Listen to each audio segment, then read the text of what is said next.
પાદરામાં પરમ પૂજ્ય શ્રી લક્ષ્મણદાસજી મહારાજની 156મી નિર્વાહન તિથિ નિમિત્તે ભવ્ય ભજન સંધ્યાનું આયોજન પાદરા નગરમાં વૈશાખ વદ 14 અને શુક્રવારના શુભ દિવસે પરમ પૂજ્ય શ્રી લક્ષ્મણદાસજી મહારાજની 156મી નિર્વાહન તિથિ નિમિત્તે શ્રી સંતરામ મંદિર પરિષદમાં વિવિધ મહિલા ભજન મંડળ દ્વારા ભવ્ય ભજન સંધ્યાનું આયોજન કરવામાં આવ્યું હતું। સમગ્ર મંદિર પરિષદ ભક્તિમય માહોલથી ગુંજી ઉઠ્યું હતું। કાર્યક્રમ દરમિયાન અંદાજે 40 જેટલા મહિલા ભજન મંડળની બહેનોને આશીર્વાદ રૂપે સાડીઓનું વિતરણ કરવામાં આવ્યું હતું। ભજન અને ભક્તિના સુમધુર સ્વરો સાથે ઉપસ્થિત ભક્તજનો ભાવ વિભોર બન્યા હતા। આ પ્રસંગે સંતરામ મંદિરના મહંત પરમ પૂજ્ય શ્રી મોહનદાસજી મહારાજે ઉપસ્થિત ભક્તજનો અને મહિલા ભજન મંડળની બહેનોને આશીર્વાદ આપ્યા હતા। તેમજ પાદરાના ધારાસભ્ય ચૈતન્યસિંહ ઝાલા, પરેશભાઈ ગાંધી, સંતોષ પટેલ, સંકેત પટેલ,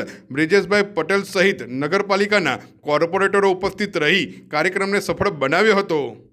આજ રોજ પાદરા સંતરામ મંદિરના સાનિધ્યની અંદર લક્ષ્મણદાસ મહારાજની 157મી પુણ્યતિથિ નિમિત્તે પાદરા ભજન સંધ્યાનું આયોજન રાખવામાં આવ્યું હતું। પાદરાના 40થી 50 મહિલા મંડળોએ એની અંદર ભાગ લીધો હતો। અને સંતરામ મંદિરના સાનિધ્યની અંદર ભક્તિમય વાતાવરણ બન્યું હતું। સાથે સાથે અમારા ધારાસભ્યશ્રીએ 40 ભજન મંડળોની મહિલાઓએ જે ભાગ લીધો છે એમને પણ સાડીઓનું વિતરણ કર્યું હતું। અને પાદરાની ધાર્મિક જનતા અવિનવી ધાર્મિક પ્રગતિ કરે એવી પણ ધારાસભ્ય શુભકામના આપી હતી।